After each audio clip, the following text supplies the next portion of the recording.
The Steam House by Jules Verne, translated by Agnes D. Kingston. Book 1, entitled The Demon of Cawnpore. Chapter 1. 2,000 pounds for a head.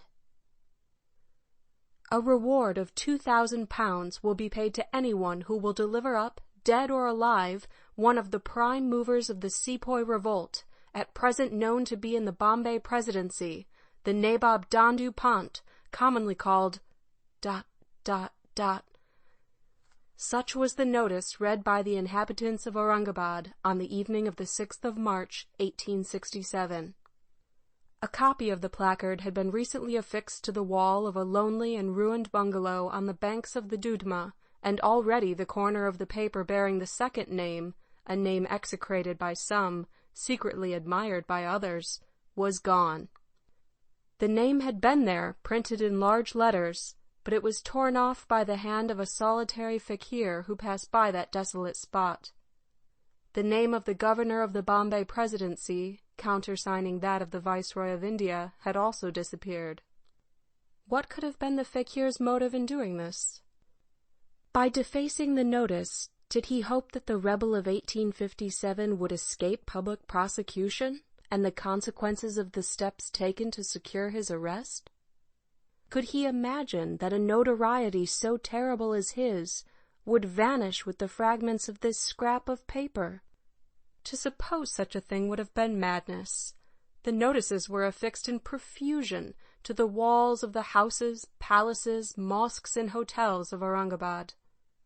Besides which, a crier had gone through all the streets, reading in a loud voice the proclamation of the Viceroy, so that the inhabitants of the lowest quarters knew by this time that a sum, amounting to a fortune, was promised to whomsoever would deliver up this Dandu Pant.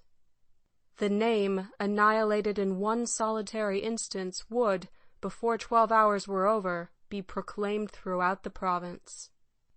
If, indeed, the report was correct that the Nabob had taken refuge in this part of Hindustan, there could be no doubt that he would shortly fall into the hands of those strongly interested in his capture. Under what impulse, then, had the fakir defaced a placard of which thousands of copies had been circulated? The impulse was doubtless one of anger, mingled perhaps with contempt, for he turned from the place with a scornful gesture, and entering the city was soon lost to view amid the swarming populace of its more crowded and disreputable quarter. That portion of the Indian peninsula which lies between the Western Ghats and the Ghats of the Bay of Bengal is called the Deccan. It is the name commonly given to the southern part of India below the Ganges. The Deccan, of which the name in Sanskrit signifies south, contains a certain number of provinces in the presidencies of Bombay and Madras. Chief among these is the province of Aurangabad, the capital of which was, in former days, that of the entire Deccan. In the 17th century, the celebrated Mughal Emperor Aurangzeb established his court in the town of Aurangabad, known in the early history of India by the name of Kirki. It then contained 100,000 inhabitants. Now, in the hands of the English, who rule it in the name of the Nizam of Hyderabad, there are not more than 50,000. Yet it is one of the most healthful cities of the peninsula, having hitherto escaped the scourge of Asiatic cholera, as well as the visitations of the fever epidemic so much to be dreaded in India. Aurangabad possesses magnificent remains of its ancient splendor. Many artistic and richly ornamental buildings bear witness to the power and grandeur of the most illustrious of the conquerors of India, the renowned Aurangzeb, who raised this empire, increased by the addition of Kabul and Assam, to a marvelous height of prosperity. The palace of the great Mughal stands on the right bank of the Dudhma. The mausoleum of the favorite sultana of the Shah Jahan, the father of Aurangzeb, is also a remarkable edifice. So, likewise, is the elegant mosque built in imitation of the Taja at Agra, which rears its 4 minarets round a graceful swelling cupola. Among the mixed and varied population of Aurangabad, such a man as the fakir above mentioned easily concealed himself from observation. Whether his character was real or assumed, he was in no respect to be distinguished from others of his class. Men like him abound in India, and form, with the Sayyids, a body of religious mendicants, who, travelling through the country on foot or on horseback, ask alms, which, if not bestowed willingly, they demand as a right. They also play the part of voluntary martyrs, and are held in great reverence by the lower orders of the Hindu people. This particular fakir was a man of good height, being more than 5'9". His age could not have been more than 40, and his countenance reminded one of the handsome Maratha type, especially in the brilliancy of his keen black eyes. But it was difficult to trace the fine features of the race, disfigured and pitted as they were by the marks of smallpox. He was in the prime of life, and his figure was robust and supple. A close observer would have seen that he had lost one finger of his left hand. His hair was dyed a red color, and he went barefoot, wearing only a turban and a scanty shirt or tunic of striped woolen stuff girded round his waist. On his breast were represented in bright colors the emblems of the two principles of preservation and destruction taught by Hindu mythology, the lion's head of the fourth incarnation of Vishnu, the three eyes and the symbolic trident of the ferocious Shiva. There was great stir and commotion that evening in the streets of Aurangabad, especially in the lower quarters, where the populace swarmed outside the hovels in which they lived. Men, women, children, Europeans and natives, English soldiers, sepoys, beggars of all descriptions, peasants from the village, met, talked, gesticulated, discussed the proclamation, and calculated the chances of winning the enormous reward offered by government. The excitement was as great as it could have been before the wheel of a lottery where the prize was £2,000. In this case, the fortunate ticket was the head of Don Dupont, and to obtain it, a man must first have the good luck to fall in with the nabob, and then the courage to seize him. The fakir, apparently the only person unexcited by the hope of winning the prize, threaded his way among the eager groups, occasionally stopping and listening to what was said, as though he might hear something of use to him. He spoke to no one, but if his lips were silent, his eyes and ears were on the alert. £2,000 for finding the nabob! Exclaimed one, raising his clenched hands to heaven. Not for finding him, replied another, but for catching him, which is a very different thing. Well, to be sure, he's not a man to let himself be taken without a resolute struggle. But surely it was said he died of fever in the jungles of Nepal? That story was quite untrue. The cunning fellow chose to pass for dead, that he might live in greater security. The report was spread that he had been buried in the midst of his encampment on the frontier. It was a false funeral, on purpose to deceive people. The fakir did not change a muscle of his countenance on hearing this latter assertion, which was made in a tone admitting of no doubt. But when one of the more excited of the group near which he was standing began to relate the following circumstantial details, his brows knit involuntarily as he listened. "It is very certain," said the speaker, "that in 1859 the nabob took refuge with his brother, Balau Rao, and the ex-Rajah of Gonda, Debi Buksh Singh, in a camp at the foot of the mountains of Nepal. There, finding themselves closely pressed by the British troops, they all three resolved to cross the Indo-Chinese frontier. Before doing so, they caused a report of their death to be circulated, in order to confirm which they went through the ceremony of actual funerals. But in fact, only a finger from the left hand of each man had really been buried. These they cut off themselves when the rites were celebrated." "How do you know all this?" demanded one of the crowd of listeners. "I myself was present," answered the man. "The soldiers of Don Dupont had taken me prisoner. I only effected my escape 6 months afterwards." While the Hindu was speaking, the fakir never took his gaze off him. His eyes blazed like lightning. He kept his left hand under the ragged folds of his garment, and his lips quivered as they parted over his sharp-pointed teeth. "So you have seen the nabob?" inquired one of the audience. "I have," replied the former prisoner of Don Dupont.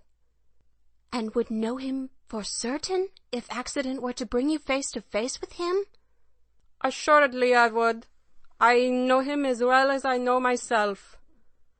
"Then you have a good chance of gaining the 2,000 pounds, returned his questioner, not without a touch of envy in his tone.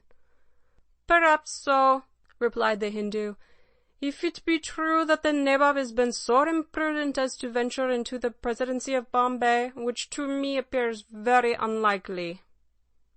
"What would be the reason of his venturing so far? What reason would induce him to dare so much?" "No doubt he might hope to instigate a fresh rebellion, either among the sepoys or among the country population of central India." "Since government asserts that he's known to be in the province," said one of the speakers, who belonged to that class which takes for gospel everything stated by authority, "of course government has reliable information on the subject." "Be it so," responded the Hindu. "Only let it be the will of Brahma that Don Dupont crosses my path, and my fortune is made." The fakir withdrew a few paces, but he did not lose sight of the ex-prisoner of the nabob. It was by this time dark night-time, but there was no diminution of the commotion in the streets of Aurangabad. Gossip about the nabob circulated faster than ever. Here people were saying that he had been seen in the town, there that he was known to be at a great distance. A courier from the north was reported to arrive, with news for the governor of his arrest. At 9 o'clock, the best informed asserted that he was already imprisoned in the town jail, in company with some thugs who had been vegetating there for more than 30 years, that he was going to be hanged next day at sunrise without a trial, just like Tantia Topi, his celebrated comrade in revolt. But by 10 o'clock there was fresh news. The prisoner had escaped, and the hopes of those who coveted the reward revived. In reality, all these reports were false. Those supposed to be the best informed knew no more than anyone else. The nabob's head was safe. The prize was still to be won. It was evident that the Indian who was acquainted with the person of Don Dupont had a better chance of gaining the reward than anyone else. Very few people, especially in the presidency of Bombay, had had occasion to meet with the savage leader of the great insurrection. Farther to the north, or more in the center of the country, in Sindh, in Bundelkhand, in Awadh, near Agra, Delhi, Cawnpur, Lucknow, on the principal theater of the atrocities committed by his order, the population would have risen in a body and delivered him over to British justice. The relatives of his victims, husbands, brothers, children, wives, still wept for those whom he had caused to be massacred by hundreds. 10 years had passed, but had not extinguished the righteous sentiments of horror and vengeance. It seemed, therefore, impossible that Don Dupont should be so imprudent as to trust himself in districts where his name was held in execration. If, then, he really had, as was supposed, recrossed the Indo-Chinese frontier, if some hidden motive, whether projects for new revolt or otherwise, had induced him to quit the secret asylum which had hitherto remained unknown even to the Anglo-Indian police, it was only in the provinces of the Deccan that he could expect an open course and a species of security. And we have seen that the governor had, in point of fact, got wind of his appearance in the presidency, and instantly a price had been set on his head. Still, it must be remarked that men of the upper ranks at Aurangabad, magistrates, military officers, and public functionaries, considerably doubted the truth of the information received by the governor. It had so often been reported that this man had been seen, and even captured. So much false intelligence had been circulated respecting him that there began to be a kind of legendary belief in a gift of ubiquity possessed by him, to account for the skill with which he eluded the most able and active agents of the police. The population, however, made no doubt that the intelligence as to his appearance was reliable. Among those most convinced that the nabob was to be found was, of course, his ex-prisoner. The poor wretch, allured by the hope of gain, and likewise animated by a spirit of personal revenge, began to set about the undertaking at once, and regarded his success as almost certain. His plan was very simple. He proposed next day to offer his services to the governor. Then, after having learned exactly all that was known of Don Dupont, that is to say, the particulars on which was founded the information referred to in the proclamation, he intended to make his way at once to the locality in which the nabob was reported to have been seen. About 11 o'clock at night the Indian began to think of retiring to take some repose. His only resting place was a small boat moored by the banks of the Dudma, and thither he directed his steps, his mind full of the various reports he had heard, as, with half-closed eyes and thoughtful brow, he revolved the project he had resolved to carry out. Quite unknown to him, the fakir dogged his steps. He followed noiselessly, and, keeping in the shadow, never for an instant lost sight of him. Towards the outskirts of this quarter of Aurangabad, the streets became gradually deserted. The chief thoroughfare opened upon bare, unoccupied ground, one circuit of which skirted the stream of the Dudma. The place was a kind of desert beyond the town, though within its walls a few passengers were hastily traversing it, evidently anxious to reach more frequented paths. The footsteps of the last died away in the distance, but the Hindu did not remark that he was now alone on the river's bank. The fakir was at no great distance, but concealed by trees, or beneath the sombre wall of ruined habitations, which were scattered here and there. His precautions were needful. When the moon rose and shed uncertain rays athwart the gloom, the Hindu might have seen that he was watched, and even very closely followed. As to hearing the sound of the fakir's tread, it was utterly impossible. Barefoot, he glided rather than walked. Nothing revealed his presence on the banks of the Dudma. 5 minutes passed. The Hindu took his way mechanically toward his wretched boat, like a man accustomed to withdraw night after night to this desert place. He was absorbed in the thought of the interview he meant to have next day with the governor, while the hope of revenging himself on the nabob, never remarkable for his tenderness towards his prisoners, united with a burning desire to obtain the reward, rendered him blind and deaf to everything around him. And though the fakir was gradually approaching him, he was totally unconscious of the danger in which his imprudent words had placed him. Suddenly, a man sprang upon him with a bound like that of a tiger. He seemed to grasp a lightning flash. It was the moonlight glancing on the blade of a Malay dagger. The Hindu, struck in the breast, fell heavily to the ground. The wound inflicted by an unerring hand was mortal, but a few inarticulate words escaped the unhappy man's lips, with a torrent of blood. The assassin stooped, raising his victim, and supported him while he turned his own face to the full light of the moon. "Dost know me?" he asked. "It is he," murmured the Indian, and the dreaded name would have been his last choking utterance, but his head fell back, and he expired. In another instant, the corpse had disappeared beneath the waters of the Dudma. The fakir waited until the noise of the plunge had passed away. Then, turning swiftly, he traversed the open ground, and passing along the now deserted streets and lanes, approached one of the city gates. The gate was closed for the night, just before he reached it, and a military guard occupied the post to prevent either ingress or egress. The fakir could not leave Aurangabad, as he had intended to do. "Yet depart this night I must, if ever I am to do it alive," muttered he. He turned away, and followed the inner line of fortifications for some little distance. Then, ascending the slope, reached the upper part of the rampart.